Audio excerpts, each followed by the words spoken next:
Hi, my name is Alan Baptista. I'm the Product Marketing Manager for CA Service Virtualization, and we are here live from CA World 2017. It's my great pleasure and honor to host and to have Theresa Lanowitz from Voke Inc. How are you doing, lady?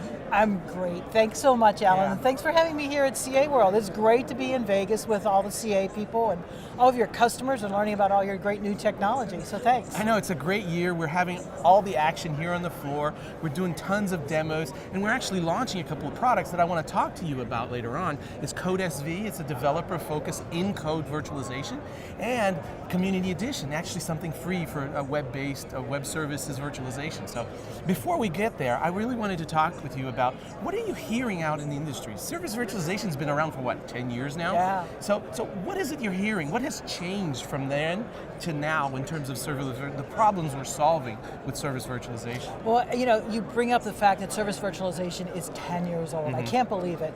So we've been covering it as an analyst firm. We've been covering service virtualization since it came out in 2007. And when I first heard about service virtualization as an analyst, I thought, this is the greatest thing. It's going to be able to help QA organizations really be able to deliver better quality software. It's going to help developers be able to recreate their defects a little bit easier. It's going to eliminate some of that finger pointing. It's going to be able to put better quality software in the market. And so I started writing about service virtualization in 2007, and I absolutely love the technology. I'm a big proponent of it. So what am I hearing now in the industry? I mean, people were struggling with being able to release quality software to the market. We did a survey and we found, we always ask people, what is more important? Quality, time to market, or cost? And people came back, and for the first time, we've been asking them this for 10 years since we started the company. And for the very first time in 10 years, people came back and said, we are more focused on quality than time to market, which is great, right? It was 47% people were more focused on quality, 45% they're more focused on time to market. But still, that pendulum is moving to the idea of quality. And I think what we saw happen in the past several years in the industry is that this idea of just going fast, and just release has finally caught up to us. Very cool. So what are some of the differences that you noticed from 10 years ago, the questions that you had before, and now? I mean, we noticed that before it was, what is this thing? Right. How do you use it? And what are some of the newer questions that you're hearing from the field? Yeah, 10 years ago, people said, well, service virtualization, isn't that taking advantage of the servers in the data center? Right. People would confuse server virtualization with the hardware service virtualization, right? The whole hardware thing. And now people know about service virtualization. A lot, that has to do with coming to events like this, with a lot of the research we've done, with vendors coming out with really great products to help solve the problem. And the problems that people are identifying now is they're saying, we need to access this API, and it's not always available to us because we have to pay for it. Or we need to figure out what happens when we have a really super slow connection out to a mainframe. How can we solve that problem? So people are giving real use case scenarios about the problems that they have, and then I think what they're doing is once they identify those business use case problems that they have, they look and they go, service virtualization is a great way to be able to do that. Very good, yeah. And yeah, you're not defining it anymore now. You're talking about the use cases and how to use it. What do you think are some of the things that are hindering that true adoption of service virtualization in the marketplace? Well, I think there's still a lot of problem with collaboration between the development team and the test team. Even though we've heard over the past several years that there's this unprecedented level of collaboration that needs to happen, and I think needs is the primary word there, right? Because the collaboration still isn't happening as much as we would like to see. And so what they're saying is they go, oh, you mean if I use service virtualization, suddenly my testers can keep pace with my developers, because my developers are always sprinting ahead, and I'm getting defects that leak from sprint to sprint or phase to phase, and those defects are the sworn enemy of every software engineering team. And so people are saying, how can I get rid of these defects? I don't want them leaking, and my defects are leaking from from maybe requirements or maybe from the first sprint out to production, and I don't know that they're there. So once they figure out that service virtualization can help them to defeat those defects, they're definitely looking at service virtualization very, very hard. Very cool. Did you realize that we're launching here at CA World the latest in our 10 years of service virtualization? We're essentially taking all that knowledge, all that power that we have from service virtualization, and now we're optimizing it for the developer and for your desktop. We've created a community edition solution, which is for web services only, but it's there, it's outside, it's a community-based offering, so it's free for everybody to use and access. We really want this to get the mass, let's serve the masses, right? Let's reach those developers and those testers that are hesitant, are non-believers in terms of this thing is too good to be true, right? So we've heard that many, many times, and once they use it, our customers and many of your clients as well, I think come back with, you were right. This isn't magic, this is truly something that has worked. And are there any anecdotes that you've seen that heard recently that come to mind? Yeah, so I think what you're saying with the new products that you're announcing here is you're saying that's CA's 10th anniversary gift to the development community. Exactly, right? Very good yeah, point. Yes, to the developers. It's our 10 years, but the gift is to you. Yeah. And another aspect, and you mentioned it earlier, is really the development aspect of how you're bringing in code. And you're beating the bears. I can develop actually a code better than that. I can do mocks and stubs. Why should I be using this new tool instead of mocks and stubs? Do you have a position on that, and how kind of argument that? And one of the things we wrote about in our research on service virtualization is I think I wrote about a page and a half on why service virtualization is not mocks and stubs, and it's better than mocks and stubs. And we know that mocks are fragile, and they break, and they're expensive to maintain, and they're manual. And service virtualization gives you that statefulness, right? So that statefulness means that you represent realistic behavior with service virtualization. You can share that virtualized asset across that entire software supply chain. So if it's somebody that doesn't work in your organization, it's maybe an offshore person that you have on your team, or maybe somebody else, an outsourced person that you've hired, you can share that virtualized asset with them, and they can develop and test against it, which is really powerful. And then the great thing is you can change that behavior of that asset, right? So you can show it something speeds up, if the performance speeds up, if the performance slows down, or suddenly you have more people coming to your website, for example, than you thought you would. So that statefulness is a very, very powerful component of service virtualization. And negative conditions, right? Negative, Edge cases and negative conditions are things that you also can use service virtualization to utilize.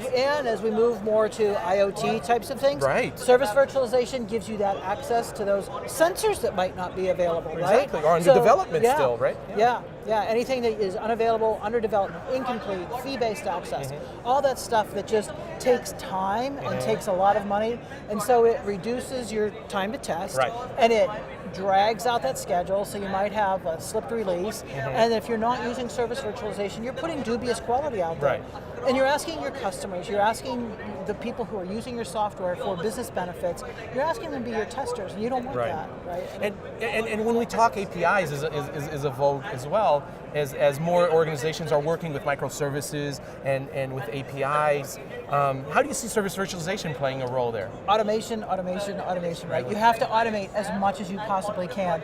And that's one of the things that we've seen over the years is that organizations that adopt service virtualization, they're able to go back and automate more. And they can then take those tests that they've automated by using service virtualization, use them elsewhere in the life cycle. So, as you move to microservices, if you are really serious about doing microservices, you have to have a high degree of automation.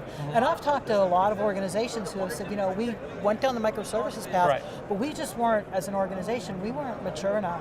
We weren't automating enough because we didn't use something like service virtualization to help us do that. So in order to do microservices, in order to do all that great stuff, you have to be able to use service virtualization. Applications of the future, they need performance, and they need security, right? Not just functionality. So service virtualization helps you with performance, helps you with security. Service virtualization is a really, really powerful technology. At the component level while you are working with the tool. So it just optimizes everything that they're allowed to use while you're using all those wait times and hold times are really gone. Yeah, right? they're just gone. Yeah, they're just absolutely gone. Removes those constraints of wait times, and it removes uncertainty, right? So if you're removing that uncertainty when you're going to market with your piece of software, when you're going out to the line of business saying, here, we want you to use this, we want you to be happy with this, and the line of business is going, I'm not so sure about this, that starts to have a negative impact on the relationship that the IT team might have with the line of business. So removing that uncertainty, it really helps with morale inside the team as well. One more question. You've been walking around and you've seen our message really revolving around the modern software factory and how quality and user expectation, user experience is a big part. And I think quality, delivering a quality application is truly a part of that. How do you see service virtualization contributing to that discussion of the modern software factory? Yeah, so what service virtualization does is it really says, it is about protecting the brand and the business. Ultimately, that is what you have to do with the software, because your software that you're delivering out to your line of business, that's now part of your brand promise. So that brand promise must be met and must be kept through the software that you're delivering. And service virtualization allows you to do that because you're delivering better quality. You know what you're delivering. And you're able to deliver quality while meeting those time to market pressures and keeping your costs under control. So I think that does a really big part of what you're attempting to do with your message with the modern software factory and the quality that you're putting out there. Right. I truly believe that there is not an ability to do continuous testing also is a part of that story that we have in the modern software factory. You can't do continuous testing without service virtualization, without overcoming those barriers, those constraints in systems and environments and access points and whatnot. So I truly believe that that's the case as well. So just a couple of closing thoughts and questions. Is there anything really that I know we work together and we have a little surprise coming up. So we're having a webinar. What is something that are the things that we're going to be talking about during that webinar? Oh, on the webinar, I'll share some data with the audience about how waiting really impacts the development and the test team. I'll share some data about how many components people really need to have access to. I mean, software complexity is doing nothing but increasing. No matter what you do, software complexity is going to continue to increase, and you have to have access to all of those components to be able to develop and test. And then we'll talk a little bit about why you should start using service virtualization as early as you possibly can, why it's so powerful, and how shifting left makes complete sense. I think a couple of years ago when CA first started talking about shift left, people were really not certain what that meant. I think people have gotten a little bit of a better idea about that. So we'll talk a little bit about that, and then we'll talk about why it is so important to test. Truly. Okay. Any parting thoughts before I do the proverbial plug on some of the solutions? Well, I'll just say happy anniversary to you. Thank you. 10 years is a long, long time. I remember when ITKO started out with service virtualization, and the founder, John Michelson, he was not even sure what this product was going to be called. So we've come a long way in 10 years, and CA has done a lot to contribute to that longevity of service virtualization. So. Great. So in closing, I wanted to reinforce what you just mentioned. So it's our 10 years of bringing service virtualization to the market, but we need to make sure that the gift is to you. To Community Edition, you can go look for CA Service Virtualization Community Edition on our website, in our community pages, and also codesv.io, which is that free developer-focused solution, which is in code. You don't have to go to the UI, separate UI to program. It's right in the code script that you're testing. It's in the language, in the format, and in the IDE that the developer is using. Straight up, forward, no bars asked. Truly a product for developers by developers. So nice, very good. So thank you, live from CA World 2017, and hope to see you soon.